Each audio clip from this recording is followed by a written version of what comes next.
You're about to join Jerry Parker, Moritz Siebert, and Niels Kostrup-Larsen on their raw and honest journey into the world of systematic investing and learn about the most dependable and consistent yet often overlooked investment strategy. Welcome to the Systematic Investor Podcast Series.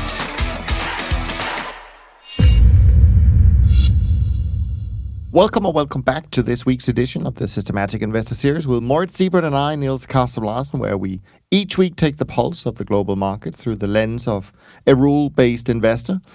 And for long-term listeners, our conversations are intended to keep you focused and inspired to continue your trend-following journey.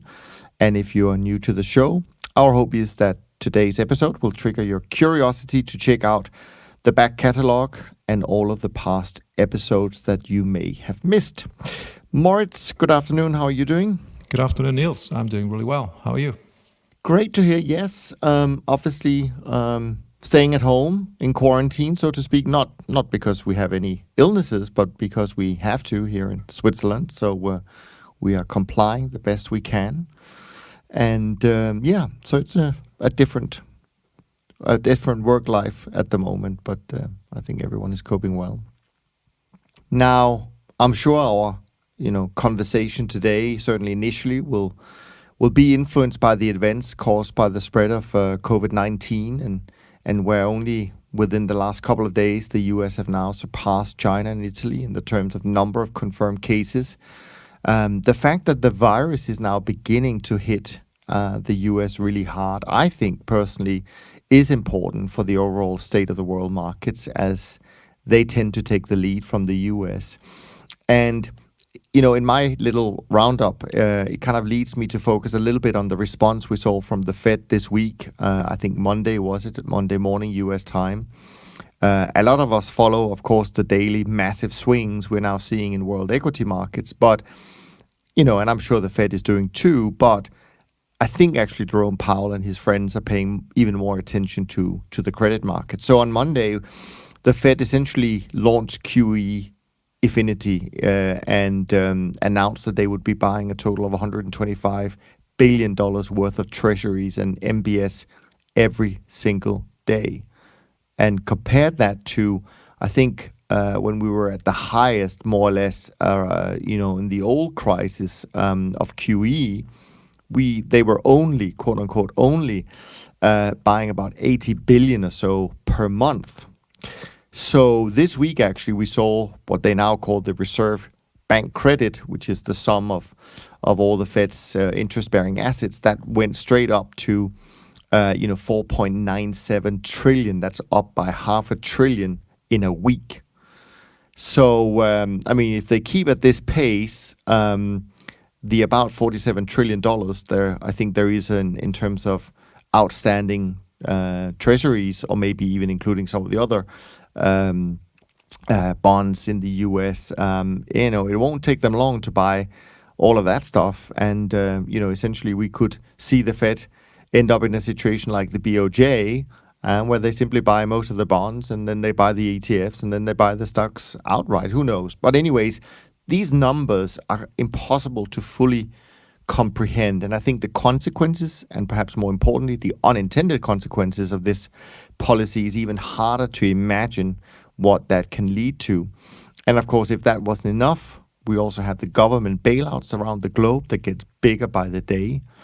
So perhaps, and that's really the point I'm trying to build up to, perhaps it's not completely coincidental that yesterday we saw the rating agency Fitch come out, and while they were affirming the US AAA rating of sovereign credit, they did offer the following words of caution. The risk of near-term negative rating action has risen given the magnitude of the shock of the economy and public finances from the coronavirus and the commensurate and necessary fiscal policy response, particularly in the absence of a credible consolidation plan for the country's pre-existing long-term public finance and government debt challenges. And my point to all of this is I think that, at this point when we're going through a period like this, having a boldly sized allocation to a strategy like trend following which is based on the philosophy knowing what you don't know makes a whole lot of sense. That was my 2 cents. Great intro. We're going to talk about the markets. I'm puzzled to hear what caught your attention, because there are so much so much action going on at the moment. So I want to know what you thought was the most interesting, both from a kind of a market move point of view, where we saw some big reversals and stuff like that. But of course, also from a performance point of view, that's always interesting. But I just think that Sure.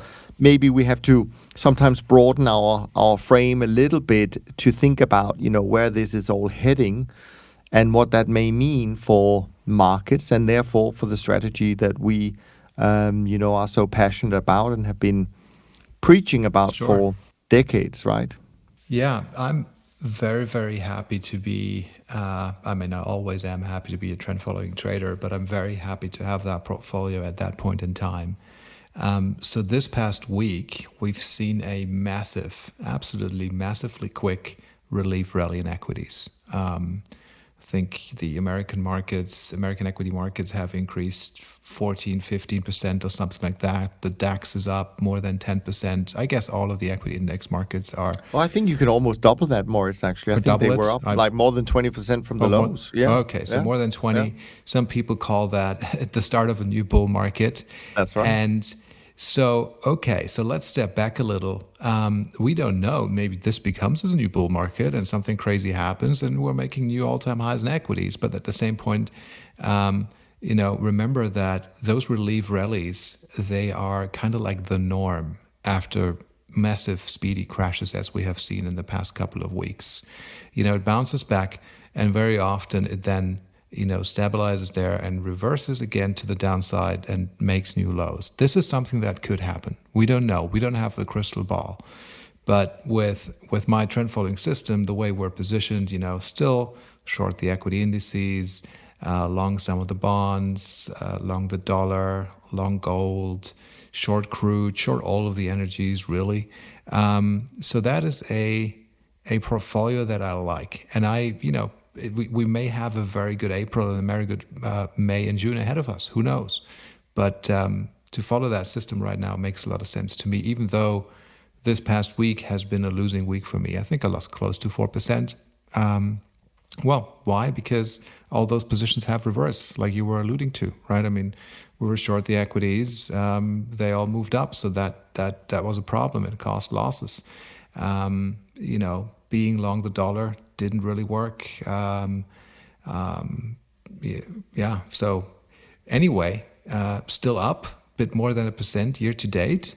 And when I look at my performance year to date and how that has played out on a daily basis, and I compare that to the overall market, very happy with my system. Yeah, no, absolutely. I mean, you mentioned, of course, some of the big market moves. Just looking at the screen here, I mean, you had markets like palladium up 40% this week, platinum almost 20%, silver almost 20%. The Dow, actually it was on a week basis, it was up about 13%. And then the VIX, of course, as reliefs comes to the markets, it was down 13%. So big swings for sure. Like on your side, I mean, our week was pretty quiet. I mean, it's been pretty quote unquote uneventful when it comes to performance, and certainly when it comes to volatility in our performance. Down fractionally for the week, up well for the month. But it was really the currencies for us this week, the weakening of the dollar. That's where we lost the money.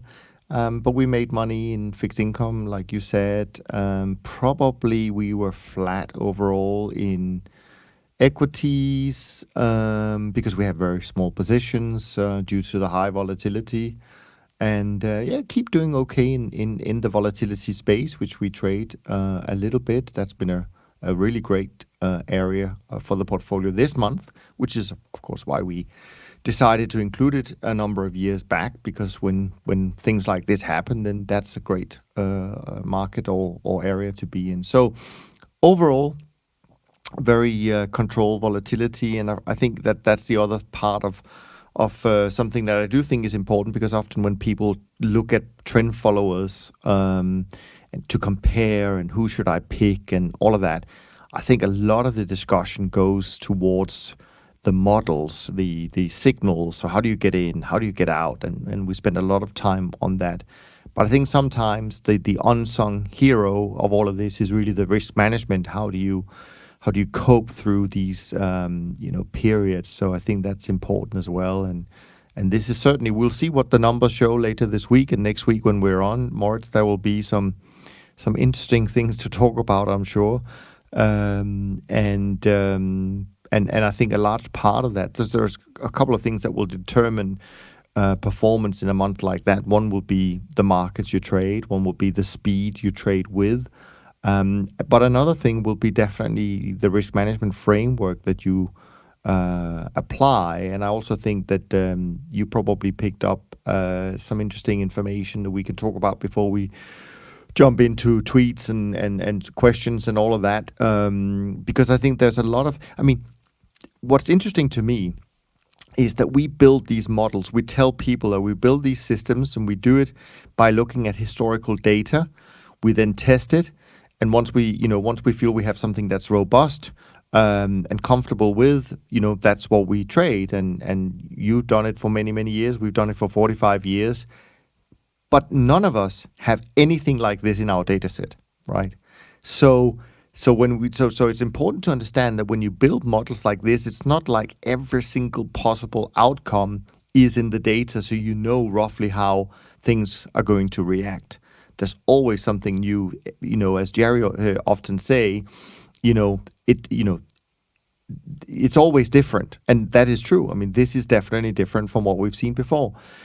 And I think that's really, I think that's a testament to the philosophy of trend following and to how we construct the portfolios, how we think about managing risk and all of that stuff. As far as I can tell, even though it may not be that the industry as a whole is coming out with positive numbers, I have a feeling they might be around flat. But there will be certain managers coming out with good returns, and I think they should be really proud of having been able to construct something and stick to it that is actually robust enough to handle something as unprecedented as this really is. Look, I think there has been some people had some real panic probably a week ago when markets were selling off one day after the next.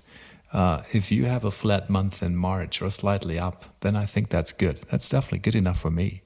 And risk management, like you say, is so important. We have it as part of our systematic trading process, right? The way we determine position sizes at the start of a trade, or the way position sizes are managed. And I think in your case, Niels, throughout the trade as a function of risk of the portfolio, all of that is rules-based and there's no discretion.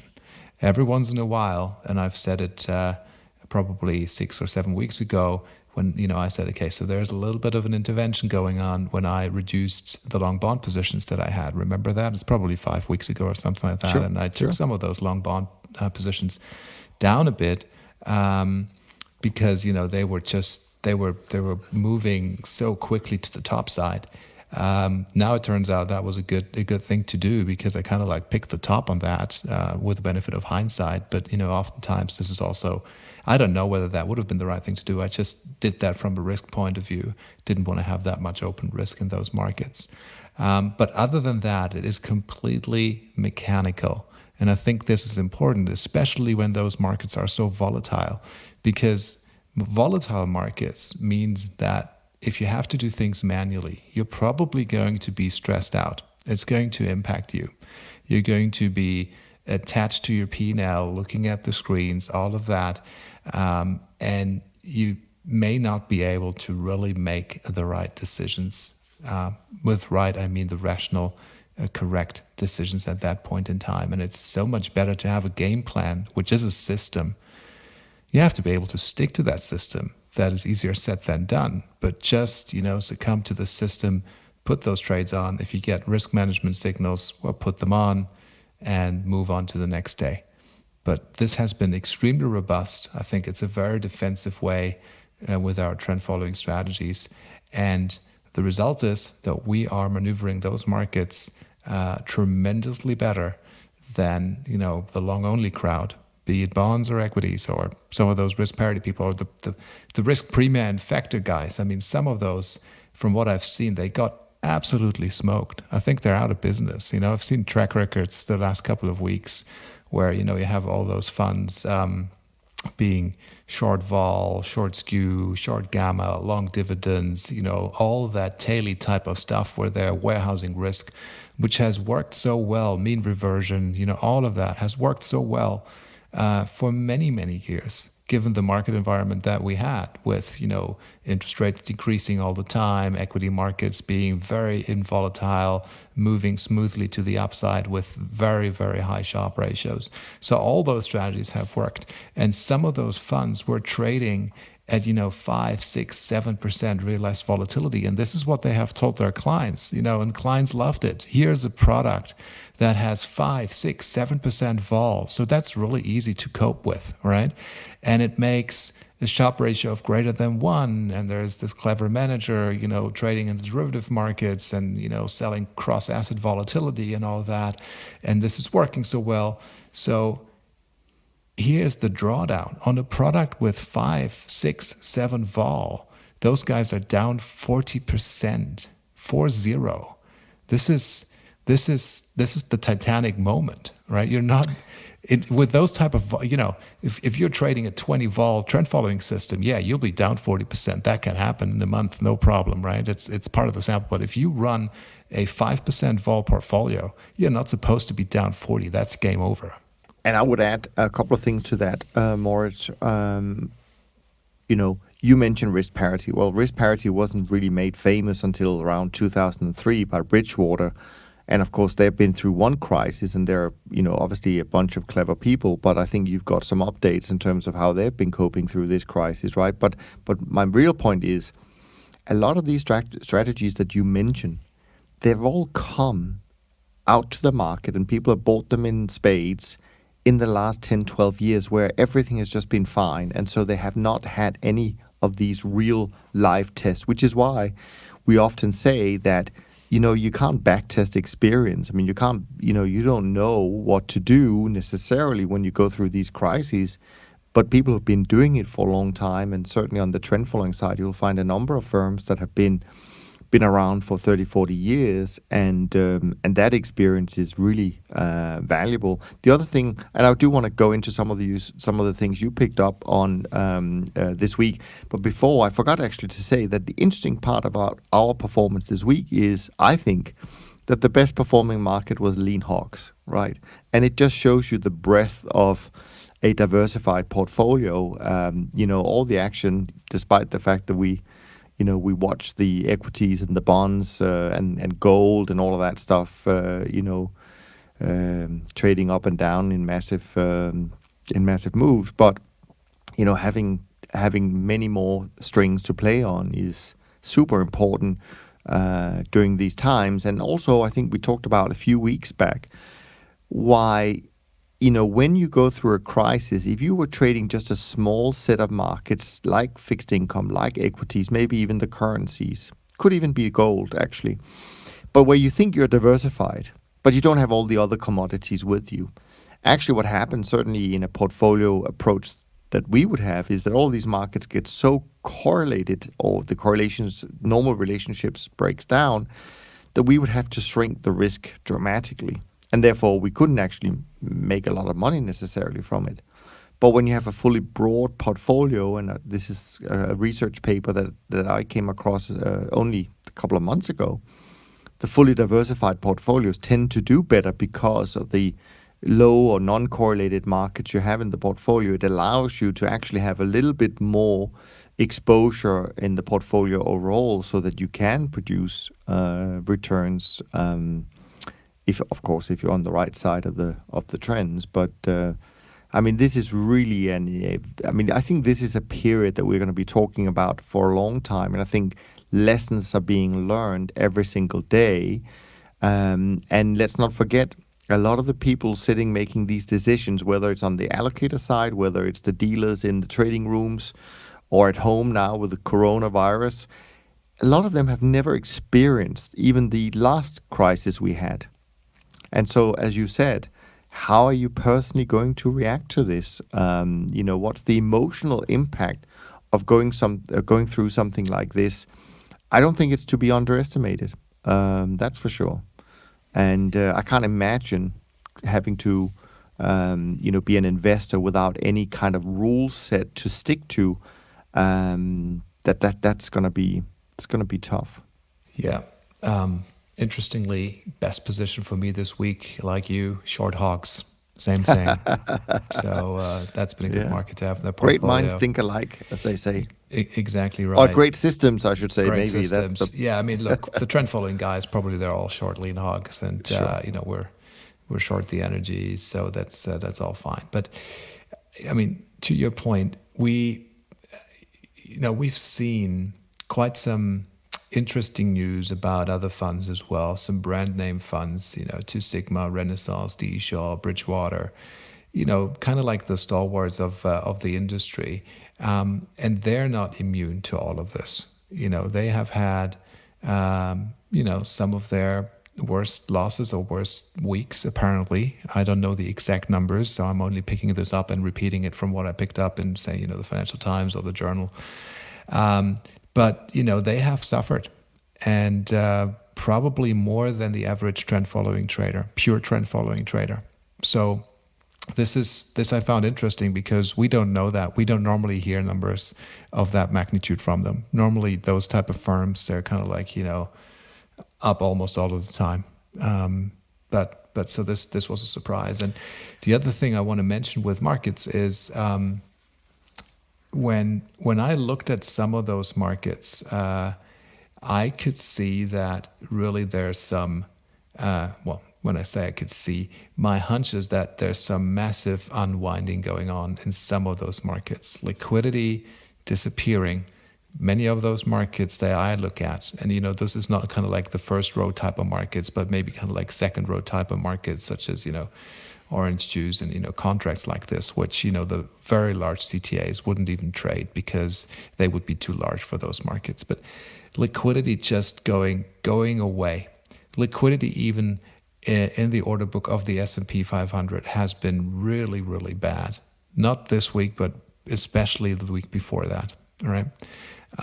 Probably a lot of those, high frequency trading firms taking away their positions, going out of the order books because they don't want the risk because the markets are moving too fast.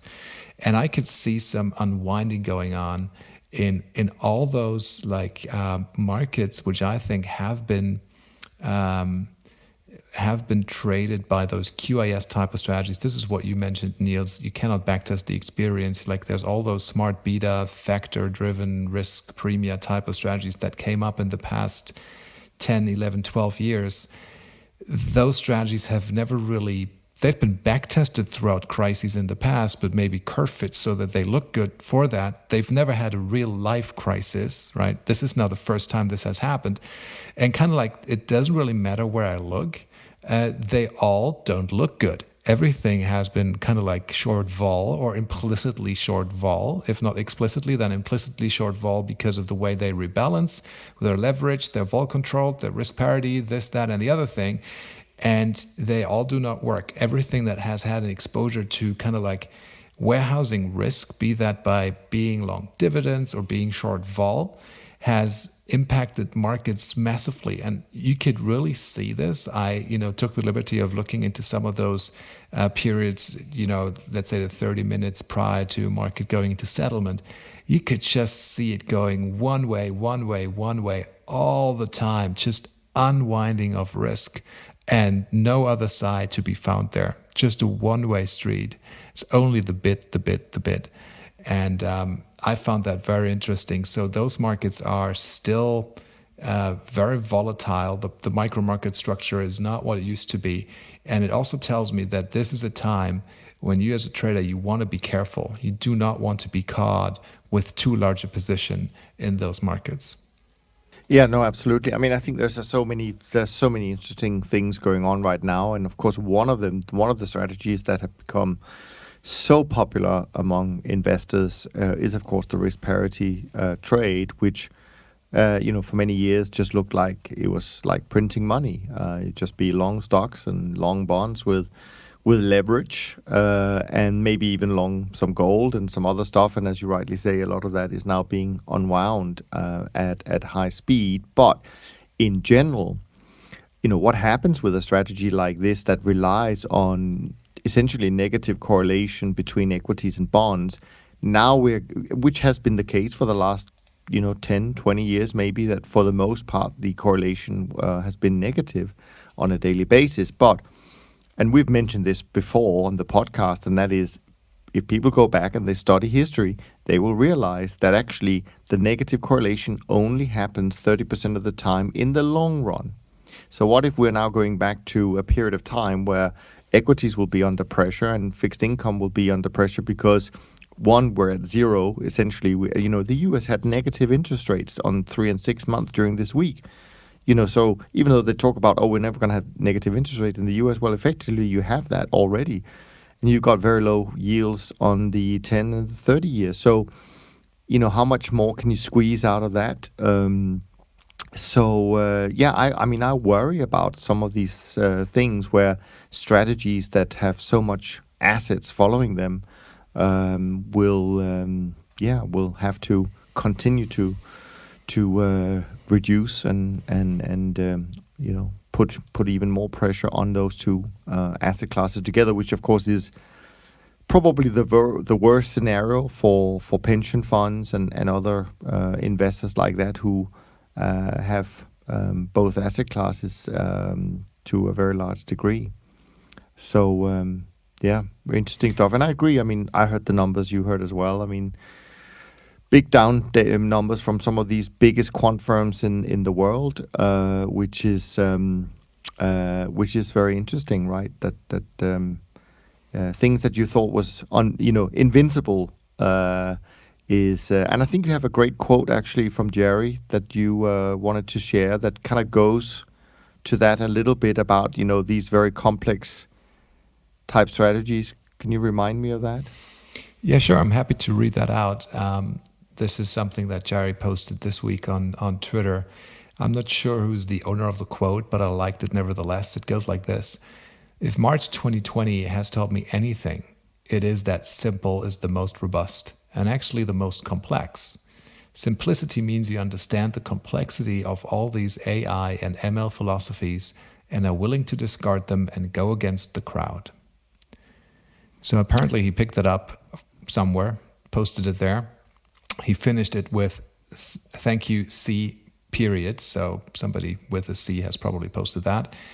And I agree with that. Simple is the most robust. This is what we're preaching. We're preaching to the choir. We've said this many times. And it's also the complexity in it, because we have to understand why it is so good. It's simple but good. It's not easy to really get that. Well, we know that simplicity is the ultimate sophistication, I think is the quote. And correct. And I think that, and this is important, I think, because one of the hardest things that we do, I think, as managers, is that first of all, we operate in this non-linear world where so many things impact what we do. But the hardest thing our research teams are doing is to try and take all of that and then put it into simple rules, or relatively simple rules or frameworks, because that's the only way we feel comfortable that this will continue to work. And I think what's interesting about it, I mean, if you take the 87 crash, if you take the tech bubble, if you take the financial crisis, and if you take now the coronavirus, which are four big but very different types of crises, at least if I look on our side, because we've been trading through all of those four crises. So far, touch on wood, we've made money in all of those four crises. Differently, of course, not the same way. And so it is interesting that something, again, relatively simple as trend following, let's not make it too simple, but relatively simple as trend following, has the ability to cope with very complex, surprising, rapid, um, you know, type of black swan events. Um, Yet, and this is the other point of that quote, which I also like a lot, which I think it will be the other interesting thing to see in a few days when the numbers start to come out, and that is, what are these alternative data? What are these machine learning strategies, AI, whatever they're called, who have become popular because people thought that, oh, that's so complex, it must be really good. How did they cope with this? That to me is going to be interesting. They may have done brilliantly. It's not my expectation, but they could have, and good for them. But if not, then I think a lot of investors need to go back and rethink and ask themselves the question as to why are you shying away from trend following that has been around for 50 years and has proven to work during these periods. That's right. Look, no machine has had the chance to learn machine learning. No machine has had the chance to learn what has just happened in the markets. It's like what we're saying all the time. Every time it's different. Every time it's a different type of surprise. History rhymes, but it never repeats exactly in the same way. So what we have just seen has not been part of the data set. And a machine has not been therefore able to study it, right? So I question how effective a machine learning AI type of algorithm can really be in a market environment unfolding as it did in the past 3 to 4 weeks. And this is actually exactly the issue, because we also look at the historical data, but we don't let the machines come up with the algo. This is the difference, right? None of us have this data in our data set. So you're right. It'll be interesting to see. Exactly right. But we're using this very, very broad brush, right? When we look at that data, which kind of like therefore takes into account that every time it's different. The details are always different. The bigger picture kind of like rhymes. That's what we're picking up. But we cannot design, or I don't think I will ever like the idea of designing something that learns the particularities of, this very noisy market and then becomes this intelligent machine about it. I don't get that. No. Like I say, I'm definitely not smart enough. I may be wrong on this, and maybe in 10 years' time, everybody's doing it. But right now, I stand on the other side of that. Sure. And actually what makes it even more interesting is that this is the first crisis we've had since the rise of the AI and machine learning technology. So this will be a very educational, if nothing else, process to go through and really analyze what worked and what didn't work. So anyways, what else have you got on your side? One of the things I'd like to mention is, and I'm coming back to the risk management side of things. And look, we're using mechanical trading systems. We're quants. We're systematic traders. At the same time, that means we're discretionary traders because we design our systems. We decide when to change them. We evolve them over time, right? But once we've made those decisions, we follow the systems. One of the things that I've picked up this week and last, I cannot mention the name of the firm, but it is a very well-regarded quantitative investment firm, systematic trading firm with a long track record, in good standing with very good numbers. And they've done two things. First thing they did is I got an email saying that they have reduced the number of markets that they're trading in their portfolio right now because they have observed less liquidity, a more fracture, markets not working, the micro market structure not working as it used to, larger bid-offer spreads, etc. And they were concerned that not only the liquidity is no longer there, but we've heard that ABN AMRO Clearing has suffered a 200 million loss because a prop trading firm wasn't able to make a margin call. Maybe there's a risk of markets being forced into closure, and then you don't want to have any big positions on anyway, or exchanges failing, clearinghouses failing. They have reduced the markets And they've stopped trading at first in everything that is not like super liquid and not on CME or Eurex and, CBOT or something like that. That was the first thing. And then a couple of days later, I get an email and they said the portfolio is now flat. They have stopped trading. They have not stopped trading because they have suffered losses. They're essentially at an all-time high, right? They have stopped trading. Says no more positions, no more trading going on for the time being in the current market environment with that level of volatility and that level of liquidity. They will put the positions back on and, resume trading when the market environment has changed. But for now, nothing happens. So this is a super discretionary input into your trading style, into risk management, into everything. It is a discretionary decision in an otherwise systematic investment process. When I hear something like that, what comes to mind, what springs to mind when I hear something like that is that, as you say, it's a complete discretionary decision. It's not in their back test or results previously. But more importantly, what if you're a client who bought them because you expect them to make money, which is probably what they've shown and said in the past? We can make money when, something like this happens. But then they stop trading. So they can't make money. Of course, they're not going to lose money, but they can't make money for that. So they are not that quote-unquote crisis alpha that these short-term guys tend to promote themselves as. So I think that's a dangerous decision to make, frankly. But interesting stuff.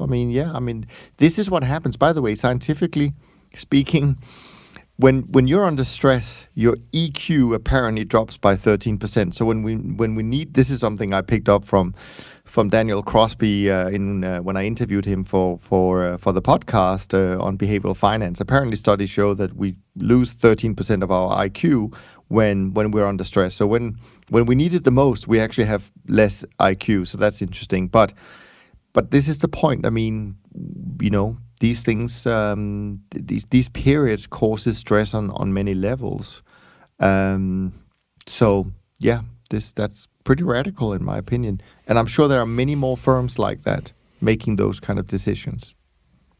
Yeah, very, very radical decision. I agree. And like you say, they're cautious. They don't want to be caught wrong-footed if markets are closed. I think that concern is fine. You can be concerned about market closures. Markets have been closed before.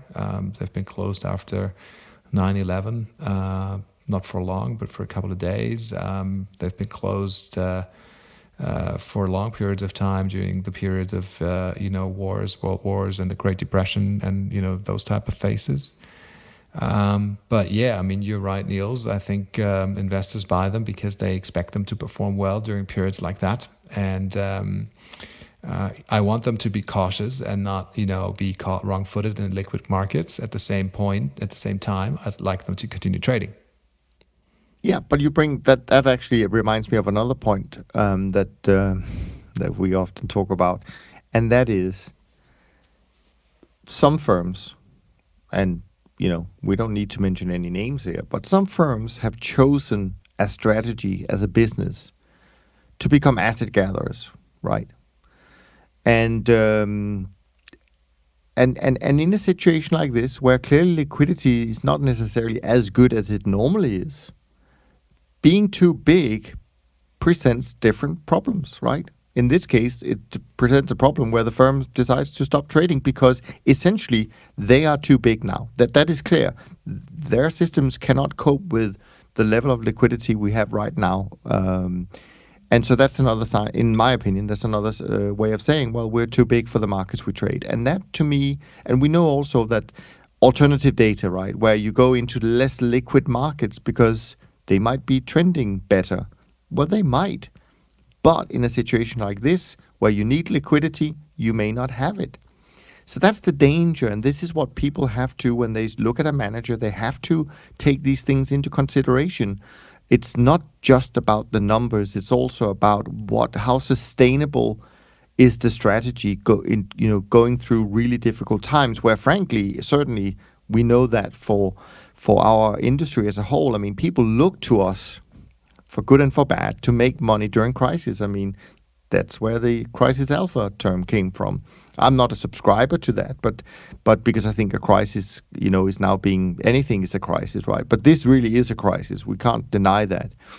So people are relying on our part of their portfolio to deliver something. But if we are all stop trading because we're too big and markets are not liquid enough and all of that, what's the point? And so I hope that will also be part of the discussion among investors. Just look at what you've got, and we even know from, of course, this has been published so much. I don't even need to, I think, mention the name, but there were certain managers who ditched trend following because it hadn't done so well, and it's not going to do great in the future. Let me do more in the equity side, right? But today we realize, well, maybe that's not necessarily how you best avoid having a difficult time in a crisis.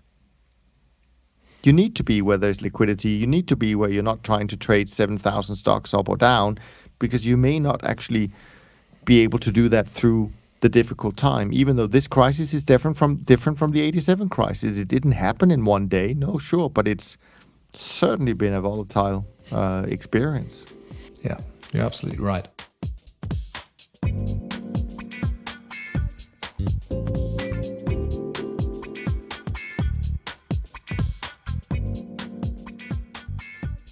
That's the state of play this week. Do we have some interesting questions? We have questions, so apologies to Francois, Michael, and James for not getting to your questions sooner, but we had some really good guests, by the way.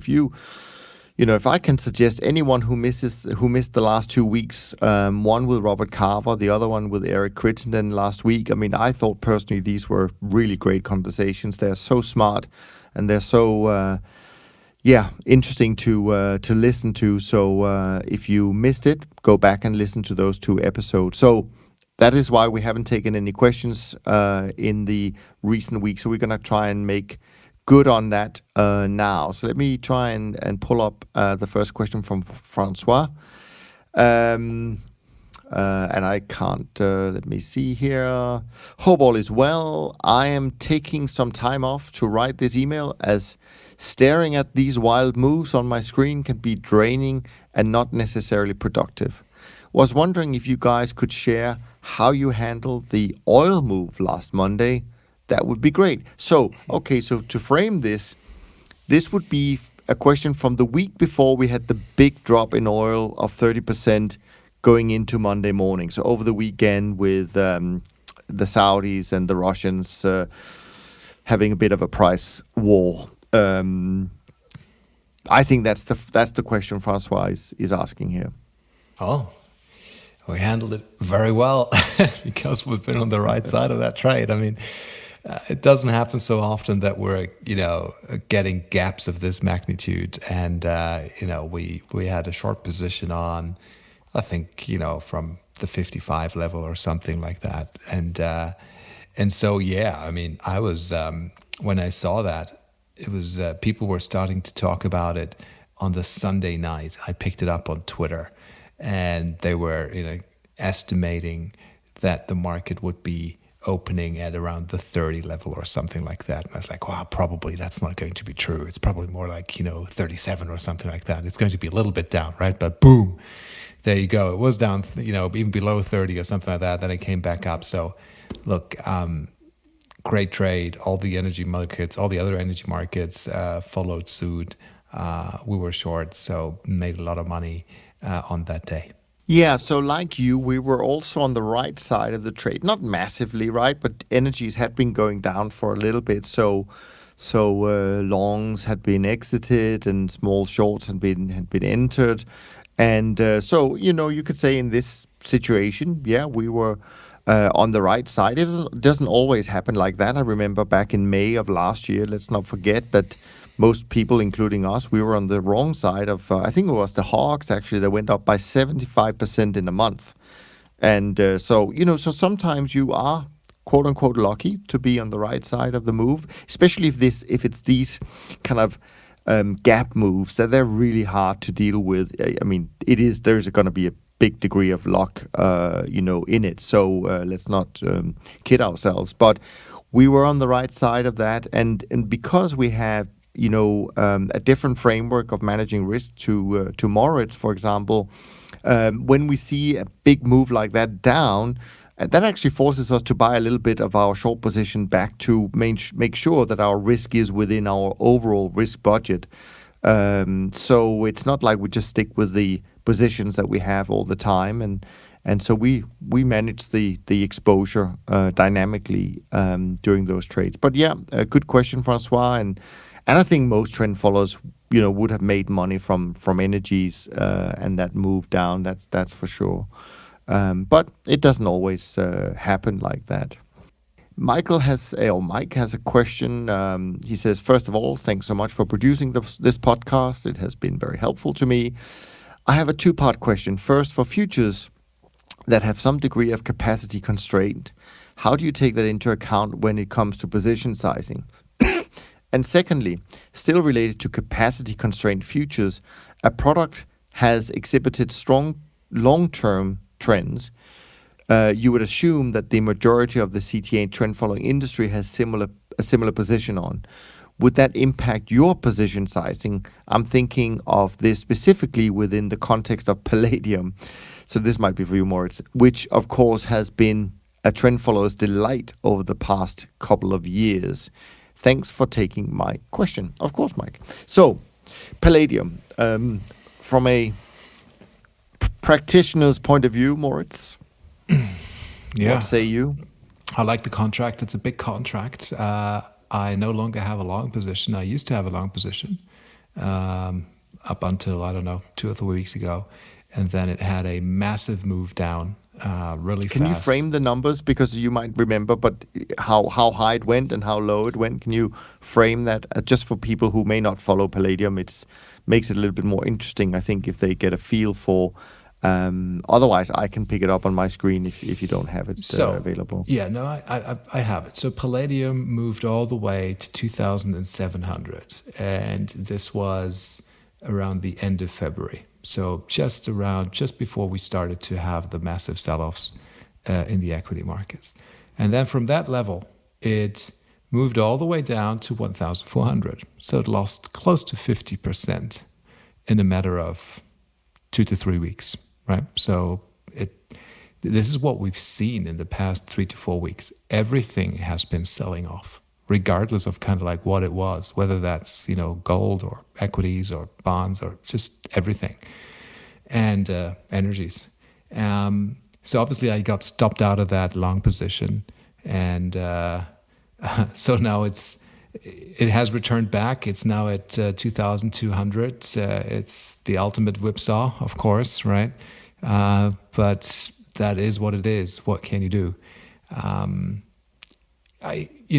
Whether there's been a lot of trend followers in that market, yeah, sure. I think, trend following traders have been in that market. But the question is, are those traders the majority, or are there other traders in those markets? And I still think, even in the case of palladium, which isn't the most liquid of the metal markets, that's for sure, the trend following crowd is not the driving factor for that market. It's we've heard that the palladium physical market has been characterized by shortage. The production hasn't been as high as it would have to be. So, prices have to move up. That is what happened.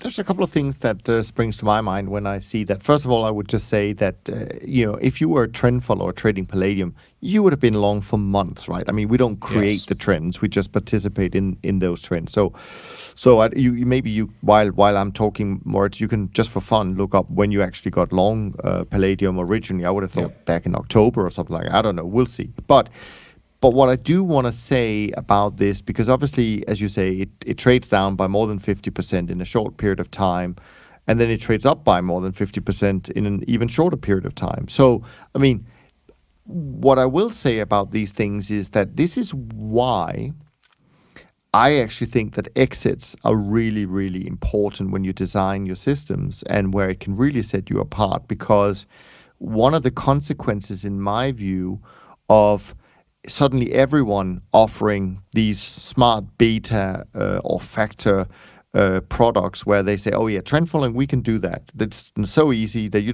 almost don't have to pay for us. It's so easy, right?" That's what they say. That's their pitch. We know that it's not that easy, but I do think that because so much money has flown into these low fee, flat fee products, where my guess is that they're using some relatively simple but probably very similar type strategies. That does mean, I think, from time to time that everyone is going to run for the exit at the same time, and that's partly why you see, certainly in a market that is not in itself super liquid, moves like that, which is kind of crazy. I mean, I know down 50% sounds like a lot. Let's not forget that the DAX index went down by 40%, so it's not like it's completely out of the ordinary in this period. So even really liquid markets have had massive moves. But I do think it does illustrate the importance, frankly, of finding managers, one with experience and people who are not offering their products for free because it's so easy. It's not. If anyone tells you it is, don't believe them. That's all I can say. So to answer your question, I got long in the week of 9th November 2018. That's the last time I got long palladium. And just prior to that, I got stopped out of a long position. I had a flat position for a couple of months, but I've also been long between 2016 all the way through 2017 into the early parts of 2018, and then I got stopped out of that long. And just to put that in perspective, from when I initiated my long position, it was around the 1,000 level for palladium, right? So I rode it up all the way to 2,700, got stopped out of around the 2,000 mark or something like that. Still a good trade. Yeah, I mean, I had more open trade equity on a couple of weeks ago, gave that back, but I didn't give all of it back. It's still been a hell of a ride. Very nice trend. So I'm not complaining about that market at all. It has sold off. Yeah, it's whipsawing. I may have to get back in. So that's what we do. Don't think too much about it. And also the other question I think which Mike had was about the liquidity of the markets, and I just wanted to snap that up again because we got a question. I'm not sure if you saw that, Niels, from our friend Seth, who's kind of like asking the same question. He has noticed decreased liquidity in some of the contracts, and he found it difficult to roll them even.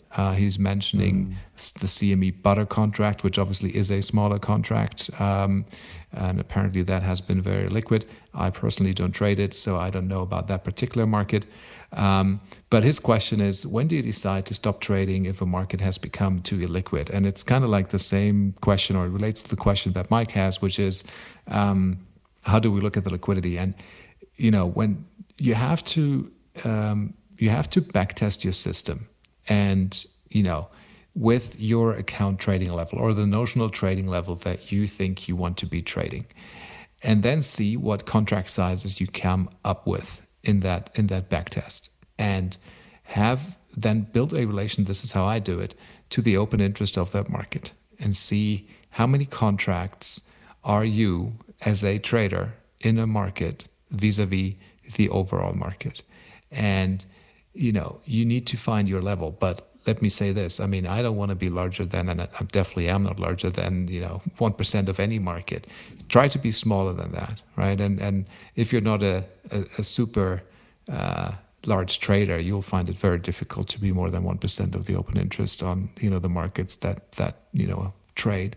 Of course, if you go into markets such as butter and lumber and other smaller markets, it can happen. So just take that into consideration. If your account size becomes larger, or you trade at a higher vol, you want to take bigger position sizes, then maybe at some point those markets are not the ones you want to be trading any longer, because bid-offer spreads become too wide, it's difficult to roll them, your market impact is too great, and then you have to drop them. Yeah, I mean, definitely great answer to that. I would add to this that this is why that you have to you have to stick with liquid. In my opinion, you have to stick with liquid markets because, quote unquote, smaller markets can be deceiving. They can seem liquid most of the time, but when you need the liquidity the most, it's not there. That's what I don't like about them. So as Moritz says, make sure you're not too much of an open interest, but that's even in itself, I think, not necessarily enough. I think you also need to have limit on how much of the daily volume can you be in terms of your own positions, and that should also be a low number because you want to always be able to trade the markets you trade. We test what we trade and we trade what we test, and so you have to be able to do that. Otherwise, you just have to accept that your AUM is too high, and if you then want to limit the exposure to that particular market so you can continue to grow your AUM, okay, that's fine. It's going to have an impact, of course, but it's so important to focus on liquidity. So I hope. So just to answer your second question more specifically, Mike, that's exactly how kind of you don't have to specifically look at a market saying, oh, I think there's a lot of trend followers here, so I'm going to reduce my position size. I think you have to find another way of doing it. And one way of doing it is, as Moritz says, look at open interest, but also look at daily volume and make sure your own trading, your own size is small. And this is, of course, why commodities are often discarded by managers who become too big, because those numbers are not necessarily big, and so you can't be a 10 or 15 or $20 billion manager and trade these markets. That doesn't work.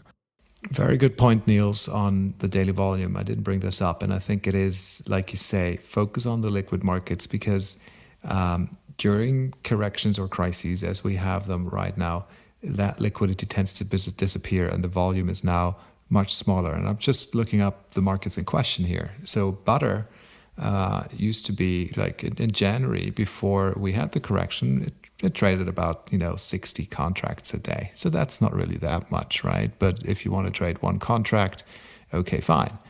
But the last couple of weeks, it's trading 6 contracts, 2 contracts, 4 contracts, 2 contracts.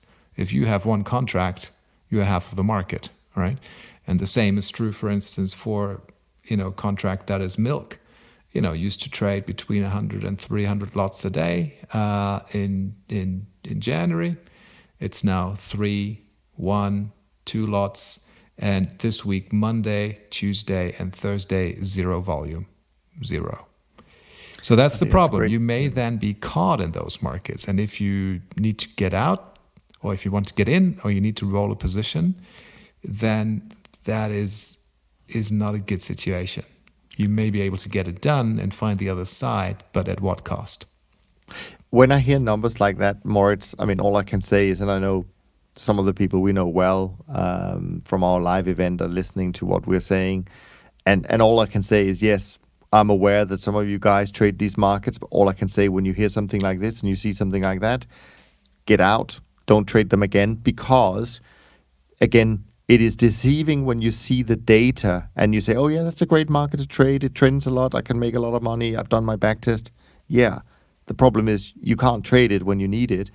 And I don't know, actually, Moritz, if you can't get out, say, on a roll and you're long, I think you're taking physical delivery of some of these markets, right? Well, not every market is physically delivered, sure, right? Some of them are cash settled, and if you did roll the cash settled market, it goes into expiry last trade, then it settles in cash. But obviously, the physically settled markets, they have a first notice date when the holder of a short position can give notice to the clearinghouse with the intent to deliver to the holder of a long position. And then there are certain rules. There's a methodology that the clearinghouse applies as to who gets delivered. It's normally who has the contract open for the longest period of time. And you definitely don't want to be in that position. And most FCMs and clearing firms, they will send reminders out to the clients and force them to either close the position or roll it to another month. If they can. If they can. Exactly right. So, yeah, if you're if you're running a smaller account, and I'm not saying this is wrong, you can get a lot of diversification for markets such as butter or lumber or milk, right? No doubt about it. If you find that your system trades a lot or two, all right, maybe look at them. But be aware that the liquidity in those markets can be disappearing. Yeah, I mean, trading one lot, but with no volume every day doesn't. Yeah. Anyways, let's not dwell with that. I think James, who's also a question we had kind of postponed a bit. James, sorry about that. He writes, and this is probably it's from a week ago. The question came in. Gosh, another week, another chapter.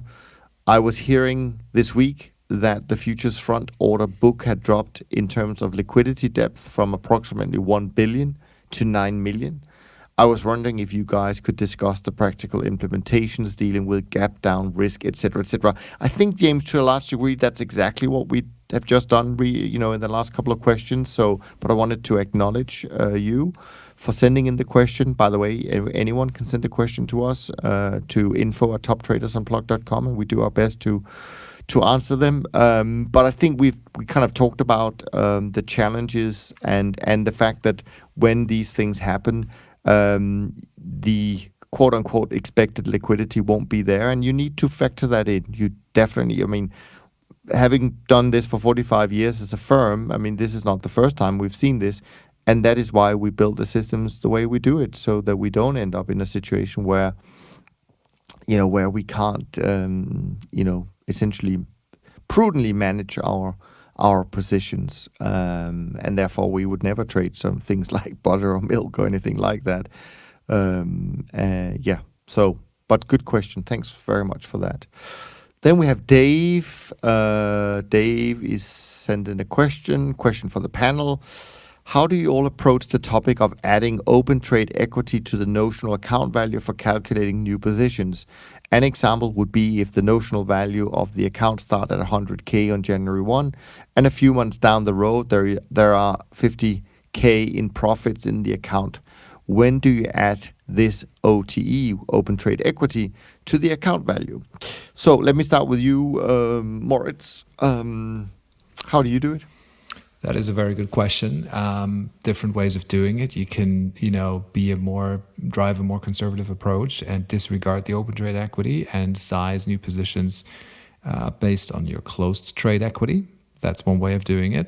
That would be a more conservative position size as opposed to. But would it be more conservative if you had negative? Open trade equity? With negative, you're absolutely right. With negative open trade equity, then not. But let's say, I think most people go like, okay, I have some positive open trade equity.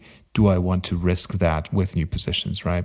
You're absolutely right. I mean, if you have negative open trade equity and you take that into consideration, that reduces smaller position sizes. The way I do it is neither of those two. I use a notional account value for my account, and I keep that constant for a fairly long time. What that allows me to do, say, it's, 10 million, just to make a number up. Every time I, show up at that blackjack table of markets, I bet 10 million. Here's position sizes for 10 million, for 10 million, for 10 million all the time, right? Obviously, I would have to change something if I were in a massive drawdown. If my account had a 50% drawdown, then I wouldn't be trading it with that same size. And then I kind of like have an end of year review process and go like, okay, say I've made 10% in that year, then my account size goes up by, maybe 10%, maybe a bit less. Yeah.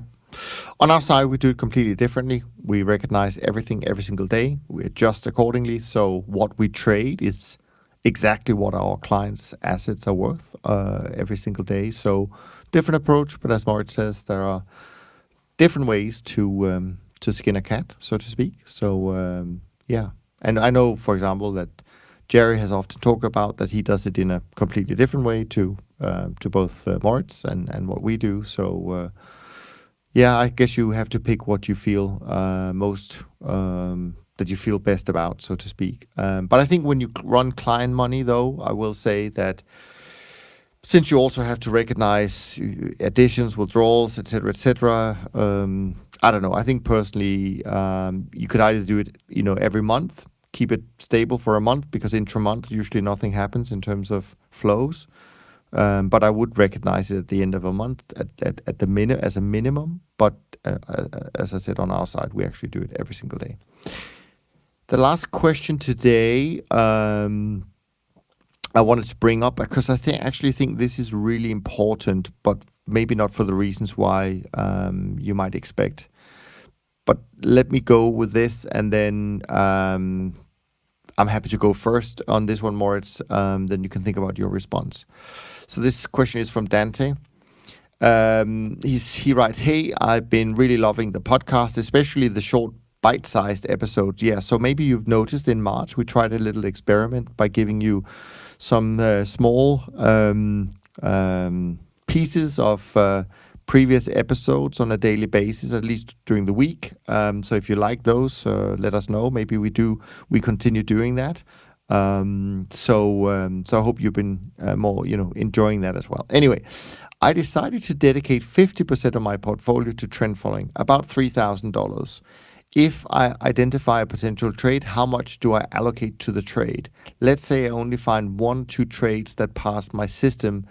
Do I only put about 5% of the 3K in each trade? Or can I have 1 or 2 trades, but most of the 3K is in those few trades? Hope that made sense." So I want to bring up an important point on this, Dante. And this comes down to trend following in general. There's no doubt that right now, I think there'll be a lot of information put out by various people, firms, that offer trend following strategies, signals, whatever it might be.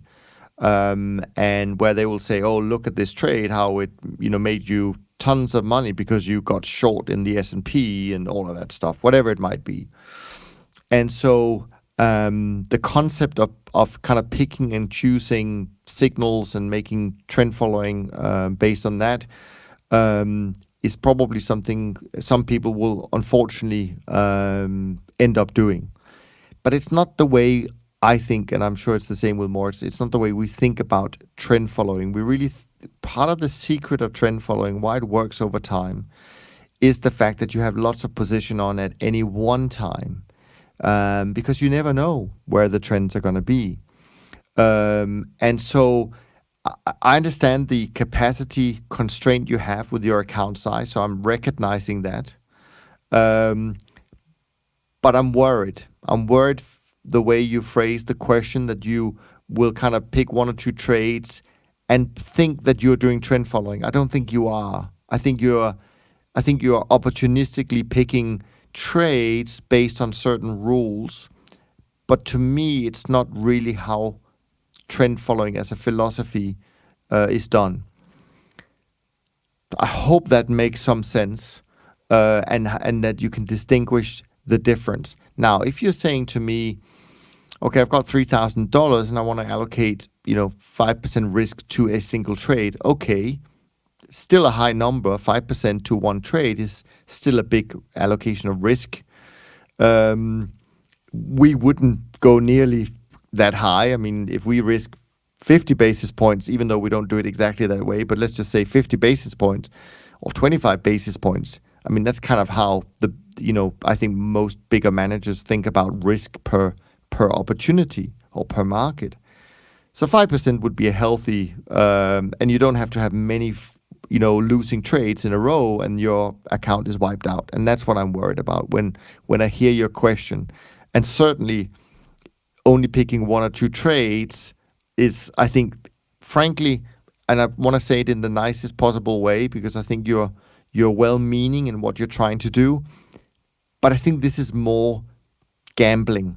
It's really like putting, your money on red or black. It really, there's no way of knowing. And this is really also important to say. Most of the signals we get in trend following are false signals. We're losing money on those. So if you're only picking 2, I mean, those 2 could be, for all I care, they could be losing trades, and you have nothing left in your account, and therefore you can't approach trend following that like that. I understand the situation, and it's difficult.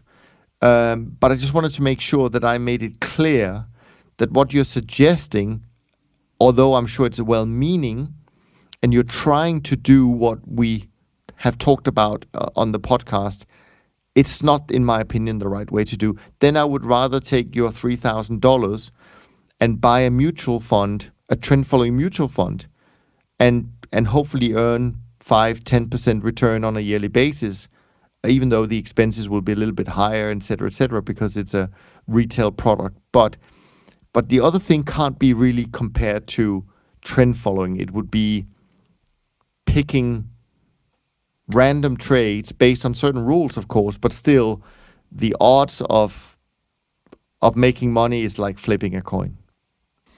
I agree with What that. say you, Moritz? No, I think you've summarized it and answered it really well, Niels. With the best, and probably, I don't want to say the best, but a better decision is to buy a trend following mutual fund and get the diversification on, a smaller amount of capital that way.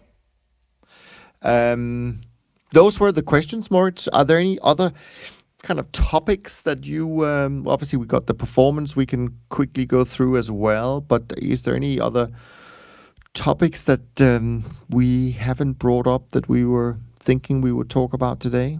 No, looking at my notes here, I think we've covered it. Great questions this week. We had a bit of catch up to do. Always. No, I think we're good.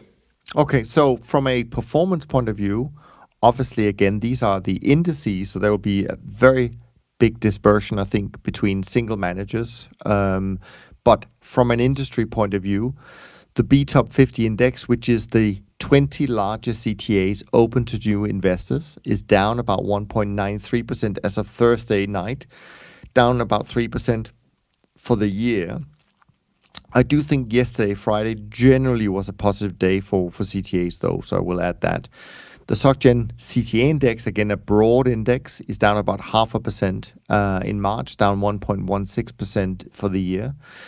Now, the SocGen Trend Index, which is where we would be more aligned, is up 1.03% for the month, up 1.5% for the year.